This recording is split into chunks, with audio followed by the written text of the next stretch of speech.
નમસ્કાર દોસ્તો, Muralidhar farming YouTube ચેનલમાં તમારું સ્વાગત છે। તો અત્યારે તમે જોઈ શકો છો કે આપણે મગફળીમાં દવાનો છંટકાવ ચાલે છે।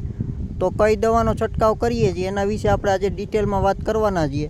તો વિડીયોમાં તમે છેલ્લે સુધી રહેજો અને વિડીયો સારો લાગે તો વિડીયોને લાઈક કરજો।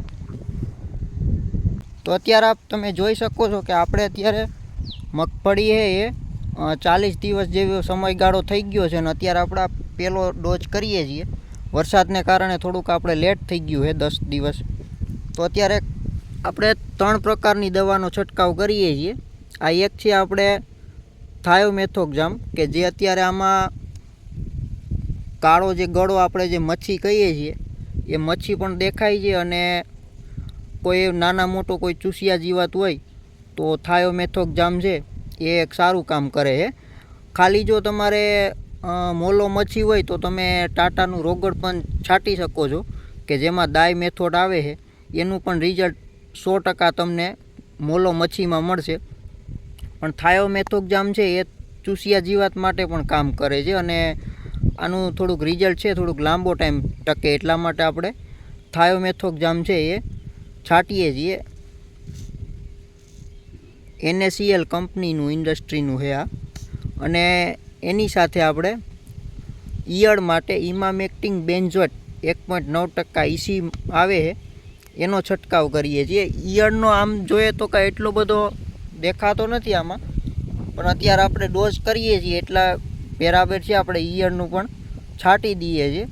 બાકી આમાં ઈયળ એટલી બધી કાંઈ આપને અટેક આમાં દેખાતો નથી। અને આ ઇમામેક્ટિન બેન્ઝોએટ છે એ આમ જોઈએ તો જે આપણે લશ્કર ટાઈપની ઈયળ આવે છે એના માટે સૌથી બેસ્ટ આ દવા કામ કરે છે।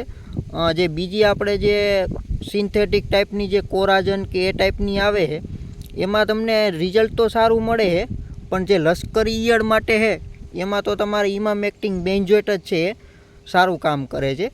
અને ફૂગનાશક માટે આપણે BSFનું પ્રયાક્ષર છાંટીએ છીએ। આના વિશે આપણે સ્પેશિયલ વિડીયો પણ બનાવેલો છે।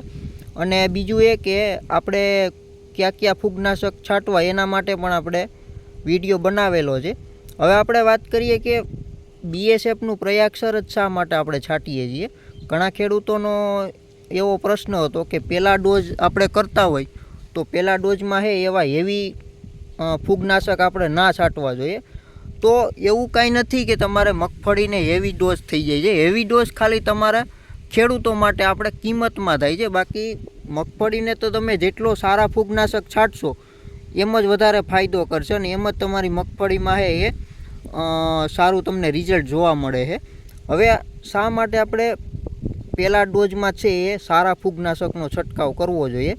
હવે પહેલો ફાયદો તો એ છે કે તમે બીજા જે હલકા ફૂલકા તમે ફૂગનાશક છાંટતા હોય કોન્ટાપ છે અથવા કોઈ એવા આપણે ટેબુકોનાઝોલ છે કે બીજા એ ટાઈપના છે કે જે તમને કિંમતમાં પણ સસ્તા પડે છે ને એવા તમે છાંટો તો એમાં તમને તમારે મિનિમમ છે એ 3 થી 4 ડોઝ કરવા પડે છે। તમારે G20 કે 22 નંબર મગફળી હોય કે જે 120 દિવસ લેતી હોય એમાં પણ આ જે પ્રયાક્ષર છે એના તમે અત્યારે આપણે 40 દિવસે ડોઝ કરી દીધો અને બીજો ડોઝ છે આપણે આ 1 મહિના સુધીનું રિઝલ્ટ આપે છે આરામથી। એટલે તમે બીજો ડોઝ છે એ આરામથી તમે 70 દિવસ પછી કરશો તો પણ તમને એક આમાં સારું રિઝલ્ટ મળશે। એટલે 70 દિવસ પછી આપણે ડોઝ કરીએ એટલે પછી કદાચ તમારે એના સિવાયનો કોઈ જરૂર પણ નહીં પડે ફૂગનાશકમાં।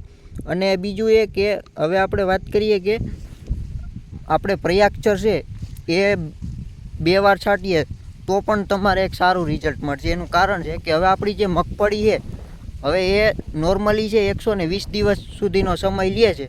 તો હવે તમે જે શરૂઆતના 120 આપણે જે 20 દિવસ હોય તો એમાં આપણે કોઈ રોગ છે જોવા નહીં મળે। હવે એ 20 દિવસ તમે બાદ કરી નાખો, 20 દિવસ પછી જ છે આપણે બધા રોગ જોવા મળતા હોય અને પાછળના તમે જે 20 દિવસ છે એ પણ બાદ કરી નાખો, કારણ કે ત્યારે આપણે મગફળીમાં પાકવાનો સમય હોય। તો વચ્ચેના જે આપણે 80 દિવસનો ગાળો હોય એ 80 દિવસમાં જ છે આપણે સારવાર કરવાની હોય। તમારે જે પણ સારવાર કરવાની હોય, ગ્રોથની છાંટવી હોય, ઇન્સેક્ટિસાઇડ છાંટવી હોય, ફંગીસાઇડ છાંટવી હોય કે કોઈ પણ તમારે PGR છાંટવું હોય કે જે પણ તમારે છાંટવું હોય એ બધું તમારે 80 દિવસની અંદર જ છાંટવાનું હોય। તો હવે તમે 80 દિવસનો જે કાંઈ એટલો બધો લાંબો ગાળો ના કહેવાય અને એમાં પણ આપણે વરસાદનું વાતાવરણ હોય, ક્યારેક આપણે 8-10 દિવસ છે આમ તેમ થઈ જતું હોય છાંટવામાં, તો આપણે છે એવું જ ટ્રાય કરવી કે સારા ડોઝ છે આપણે છાંટી શકીએ, કે જેથી આપણે મગફળીમાં છે એ એક ડોઝ ઓછો છટાય તો પણ આપણે સારું રિઝલ્ટ મળી શકે. એટલા માટે આપણે પહેલાં જ ડોઝમાં છે એ સારા ફૂગનાશક જ છાંટીએ છીએ, અને અત્યારે સારા ફૂગનાશક છાંટો તો જ તમારી મગફળીમાં છે એ તમને એક સારું રિઝલ્ટ મળશે.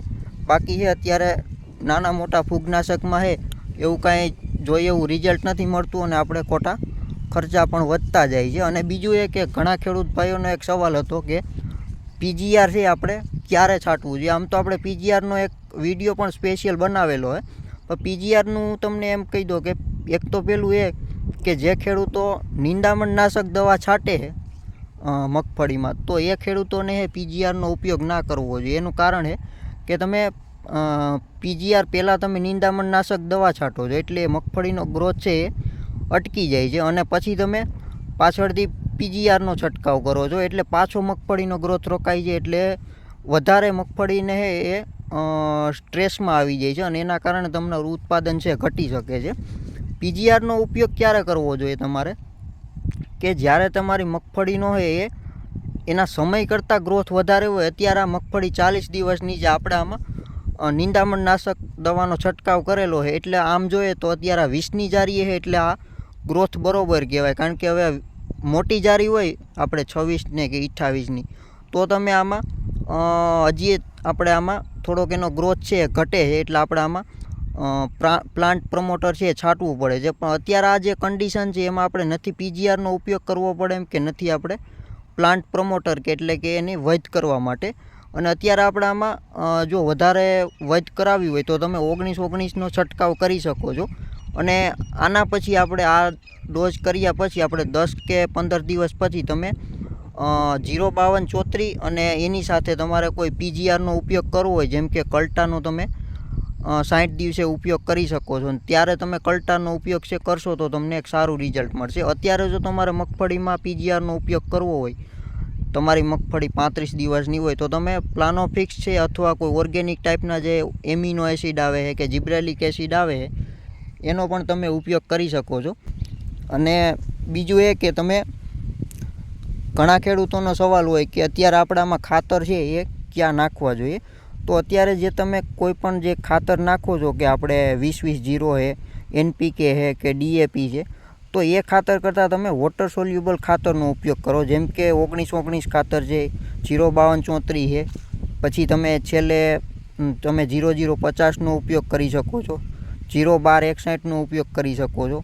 એટલે આ બધા જે વોટર સોલ્યુબલ ખાતર છે એનો જ અત્યારે ઉપયોગ કરવો જોઈએ. કારણ કે જે તમે નીચે જે ખાતર આપો છો પાયાના રૂપમાં, એ ખાતર જે તમે મગફળીને જે વાવેતર સમયે આપો એ જ છે એ સાચું કામ કરે છે. અત્યારે તમારે વોટર સોલ્યુબલ ખાતર જ છે આપવા જોઈએ. તો એટલા માટે છે આપણે મગફળીમાં મેં તમને કીધું એમ કે ફૂગનાશકનો આપણે પહેલાં છે એવી ડોઝ કરી દઈએ છીએ. અને અત્યારે આપણામાં નથી પીજીઆરની જરૂર કે નથી આપણે કોઈ પ્લાન્ટ પ્રમોટરની જરૂર, એટલે એનો આપણે છંટકાવ છે એ કરતા નથી, અને અત્યારે જરૂર પણ નથી લાગતી.